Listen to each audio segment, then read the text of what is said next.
애착 이론. 아마 한 번쯤은 들어보셨을 텐데요. 이게 사실 우리가 다른 사람하고 관계를 맺는 방식을 아주 근본적으로 이해하게 해주는 정말 강력한 도구거든요. 이런 질문 좀 도발적으로 들리시나요? 그런데 이 질문이야말로 애착 이론이 그냥 교과서에 나오는 심리학 개념이 아니라 바로 지금 내 삶에, 우리 각자의 삶에 얼마나 깊숙이 들어와 있는지를 딱 보여주는 질문이라고 할 수 있습니다. 자, 그럼 이 애착 이론은 도대체 어떤 질문에 답을 하려고 만들어진 걸까요? 그 시작을 한번 알아보려면 시간을 아주 조금만 거슬러 올라가 봐야 합니다.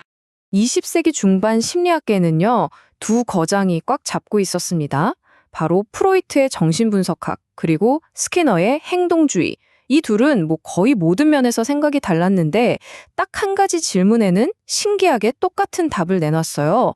바로 아기는 왜 엄마를 사랑할까? 라는 질문이었죠. 그들의 대답은 아주 간단했습니다. 밥 주니까. 이걸 좀 유식한 말로 찬장 속 사랑 이론이라고 불러요. 그러니까 사랑이라는 게 결국 배고픔을 채워주는 것에 대한 보상, 그런 거라는 약간은 씁쓸한 이야기였죠. 그런데 말이죠. 이 찬장 속 사랑이라는 생각을 완전히 아주 통쾌하게 뒤집어 버린 엄청난 실험이 하나 있었습니다. 해리 할로우라는 심리학자가 실험실에서 아주 흥미로운 걸 발견해요.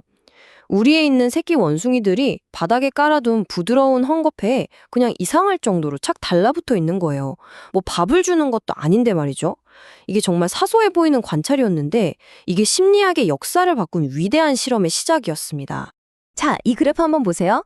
결과가 정말 극적이지 않나요? 할로우가 두 종류의 가짜 어미 인형을 만들었어요. 하나는 우유병을 달아놓은 차가운 철사 어미, 다른 하나는 밥은 없지만 부드러운 헝겊으로 감싼 어미. 새끼 원숭이들은 과연 어디로 갔을까요? 놀랍게도요, 하루 24시간 중에 무려 18시간을 저 부드러운 헝겊 어미한테 꼭 붙어 있었어요. 밥을 주는 철사 어미한테는 배고플 때 잠깐, 정말 딱 1시간만 머물렀죠. 이게 바로 접촉 위안의 힘입니다. 애착의 핵심은 밥이 아니었던 거예요. 부드럽고 따뜻한 무언가에 닿고 싶은 우리의 아주 원초적인 욕구였던 거죠. 이 실험 하나로 찬장 속 사랑 이론은 완전히 역사 속으로 사라지게 됩니다. 자, 그럼 이제 이야기의 다음 장으로 한번 넘어가 볼게요.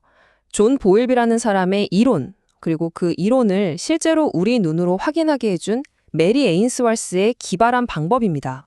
존 보울비는 아예 판을 새로 짰습니다. 애착은 배우는 게 아니라 우리 DNA에 처음부터 새겨진 생존 본능이라고 선언한 거죠. 한번 생각해 보세요. 수만 년 전 아득한 옛날에 포식자가 득실거리는 초원에서 살아남으려면 아기는 어떻게 해야 했을까요? 당연히 엄마 곁에 찰싹 붙어 있어야 했겠죠. 바로 그 생존 유전자가 우리 몸 안에 그대로 흐르고 있다는 겁니다. 그런데 이 본능이라는 걸 어떻게 눈으로 확인할 수 있을까요? 그래서 보울비의 동료였던 메리 에인스워스가 낯선 상황이라는 아주 기발한 실험을 설계합니다. 엄마랑 아이를 낯선 방에 두고 엄마가 잠시 나갔다가 다시 돌아오게 하는 약간의 스트레스 상황을 연출하는 거죠. 여기서 가장 중요한 순간은 언제일까요? 바로 엄마가 다시 돌아오는 이 재회의 순간입니다. 아이의 진짜 속마음이 드러나는 바로 그 순간이죠. 에인스워스는 이 재회 장면에서 아이들이 크게 세 가지 패턴을 보인다는 걸 발견했어요. 첫째, 안정형 아이들. 엄마가 돌아오니까 너무 반가워하면서 품에 안겨서 위안을 얻고 금방 안정을 되찾고 다시 장난감을 가지고 놀아요. 둘째, 회피형. 이 아이들은 엄마가 돌아왔는데도 일부러 못 본 척 외면해요. 다가가도 거절당할 거라는 걸 이미 여러 번 경험했기 때문이죠. 마지막은 불안 저항형입니다. 엄마한테 필사적으로 매달리면서도 동시에 화를 내고 짜증을 내는 좀 모순적인 모습을 보여요. 엄마가 언제는 다정했다가 언제는 또 무관심했다가 그 반응을 예측할 수가 없었기 때문이죠. 여기서 정말 중요한 건 이 모든 행동이 각자 처한 환경에서 살아남기 위한 아이 나름의 아주 영리한 생존 전략이라는 겁니다. 자, 그럼 이 어린 시절에 만들어진 패턴이 어른이 된 우리에게는 어떻게 남아있을까요? 보울비는 이걸 내적 작동 모델이라고 불렀어요. 말이 좀 어렵죠? 쉽게 말해서 우리 마음속에 관계 지도가 하나씩 그려진다고 생각하시면 돼요. 어릴 때 경험을 바탕으로 세상은 이런 곳이고 사람들은 나를 이렇게 대할 거야 라는 지도가 만들어지는 거죠. 우리는 이 지도가 있는 줄도 모른 채 평생 이 지도를 보면서 사람들을 만나고 관계를 맺어갑니다. 자, 아주 흔한 상황을 한번 상상해 볼까요? 내가 파트너랑 한창 즐겁게 이야기하고 있는데 상대방이 갑자기 휴대폰을 힐끗 봅니다. 정말 별거 아닌 이 순간, 우리의 관계 지도에 따라서 반응은 완전히 달라질 수 있어요. 자, 여러분의 관계 지도는 이 상황을 어떻게 해석할까요? 안정형 지도는 이렇게 말합니다. 아, 뭐 급한 연락이 왔나 보네 하고 그냥 별일 없이 넘어가죠. 하지만 불안형의 지도는 빨간 경고등을 켭니다. 내 이야기가 재미없나? 나한테 관심이 식었나? 날 떠나려는 거 아니야? 버림받을지도 모른다는 엄청난 공포가 순식간에 밀려오죠. 반면 회피형의 지도는 감정의 스위치를 내려버립니다. 기대하면 상처받아. 이건 아무것도 아니야. 하고는 애써 아무렇지 않은 척 다른 얘기를 꺼내죠. 보세요. 똑같은 상황이 이 내적 작동 모델이라는 필터를 거치면서 얼마나 다른 현실을 만들어내는지. 그렇다면 이 어릴 적에 만들어진 지도는 다 큰 어른이 된 우리의 연애에 구체적으로 어떤 영향을 미칠까요?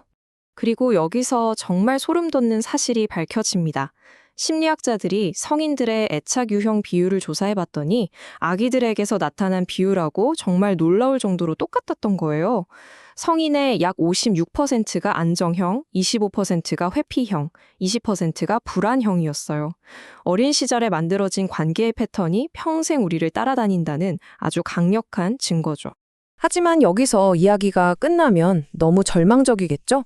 중요한 건 이 패턴이 절대로 평생 가는 운명은 아니라는 겁니다. 변화는 얼마든지 가능해요. 심리학자들은 이걸 획득된 안정성이라고 부릅니다. 어린 시절에 불안정한 환경에서 자랐더라도 괜찮다는 아주 희망적인 메시지예요.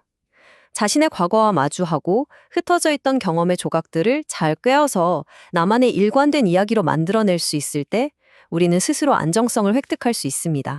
그래서 이 모든 이야기의 핵심은 결국 이겁니다. 과거에 당신에게 무슨 일이 일어났는지는 어쩌면 그렇게 중요하지 않을 수 있어요. 진짜 중요한 건 당신이 그 일들을 지금 어떻게 이해하고 받아들이고 있는가, 바로 그겁니다. 그 이해 속에 당신의 미래 관계를 바꿀 수 있는 열쇠가 숨어 있습니다.